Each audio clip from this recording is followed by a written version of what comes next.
sweet pea, sent over by a Sicilian monk, Franciscus Cupani, to a Dr. Uverdale, headmaster in Enfield, who distributed the seeds and from which the wealth of today's hybrids has sprung. To mark the event, the Sweet Pea Society is staging a special national show here at Althorp, Northamptonshire, an estate intimately connected with the sweet pea story. It's wonderful, it's marvelous, you should care for me.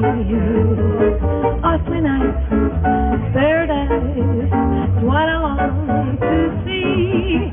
John Bishop, president of the Sweet Pea Society, showed me around. So this is the sweet pea that started it all, isn't it, John? It is, yes. In 1699 it came over from Sicily. But by the 18th century, there were quite a few varieties Yes, around. there were. 19th century mainly, and they had about 200 odd different types of different coloured sweet peas. But they were all this quite small, quite rounded shape.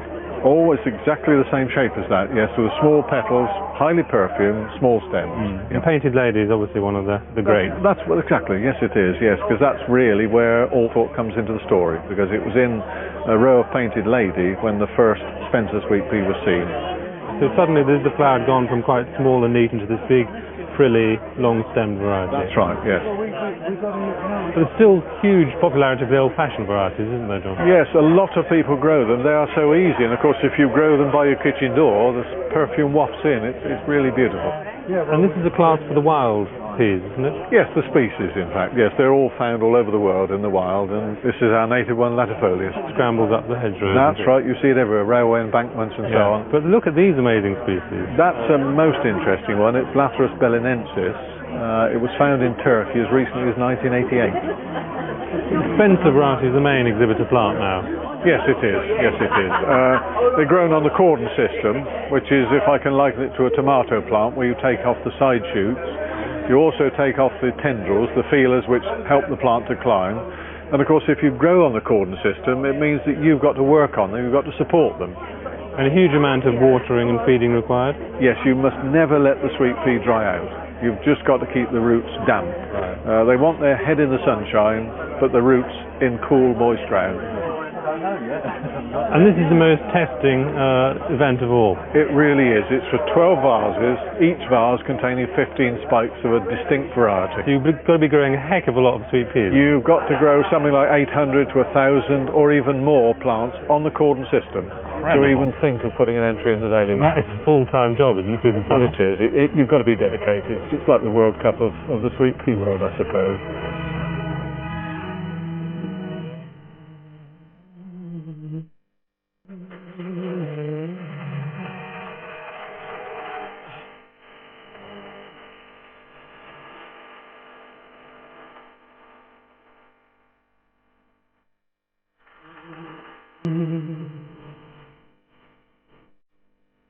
You've carried off the supreme award, Alec, being the best in the business. How does it feel? Well, I don't think it's really gone in quite yet, Not able to digest it just yet.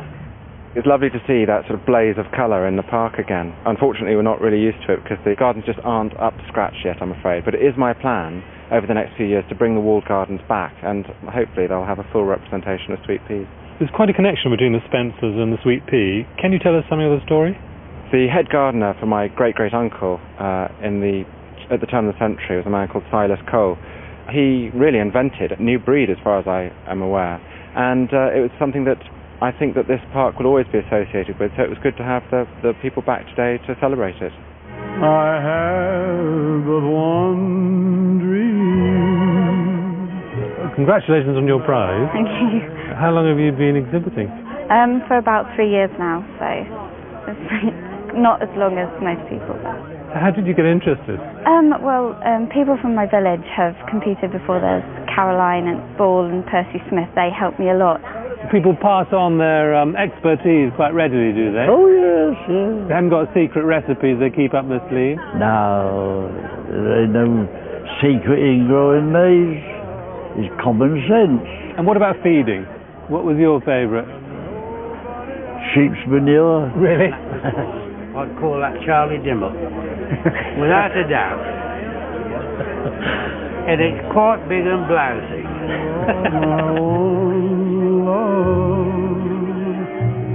northern grower, same as myself, we normally have our best sweet peas at the end of July, whereas the southern growers will be the end of June, beginning of July, and it's very rare we ever compete against one another. Why do you devote so much time to growing this flower?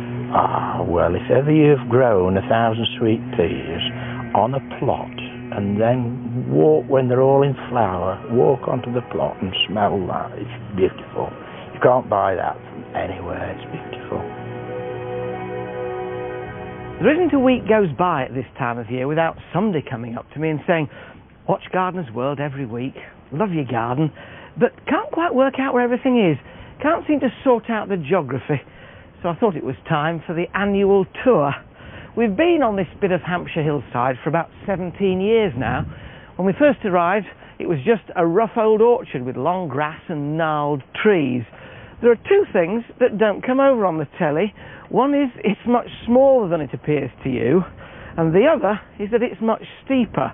The slope is 1 in 3 in places. Of course, there are things you can see that I'd rather you didn't, like the state of this lawn, but that's only just been cut down. That's where the spring bulbs are.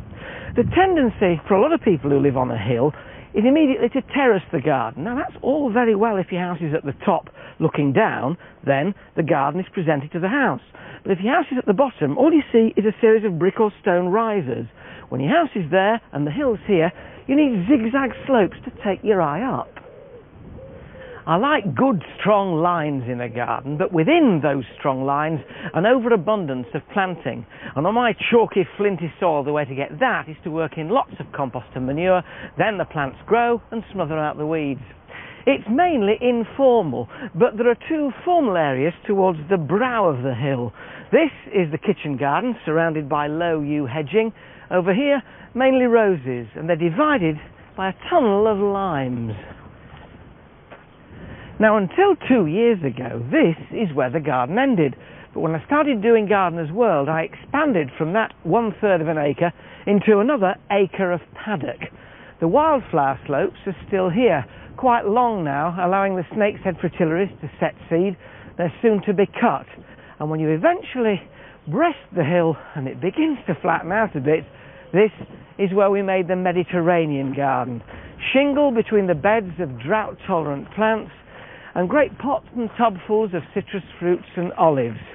A very big greenhouse. I have a lot of plants to grow and also a film crew to house. And over the other side, the blue borders. But at this time of year, my favourite part of the garden is right here by the pool. It's very lushly planted, and it's turned into a real haven for wildlife. On sunny days, damselflies and dragonflies quarter the water, skimming over the water lilies. I can stand and watch them for hours until it gets just too hot. And when it does, I totter a little bit further up the cobbled path to this shade garden that we made on Gardener's World this spring and sit under my gazebo. Further up the garden, there are areas that are still not planted, but then I've got to save something to do next year.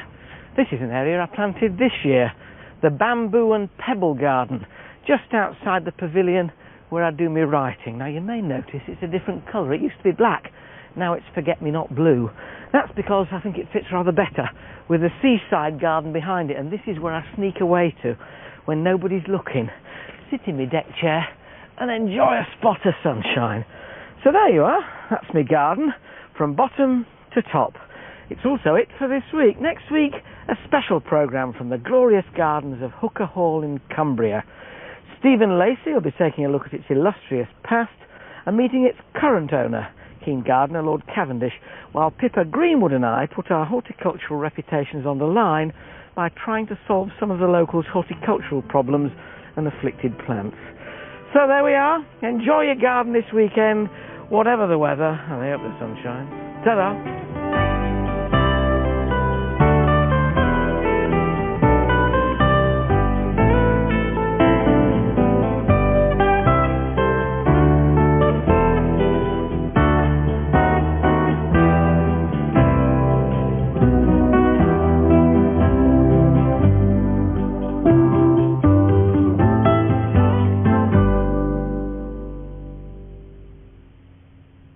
The Gardener's World.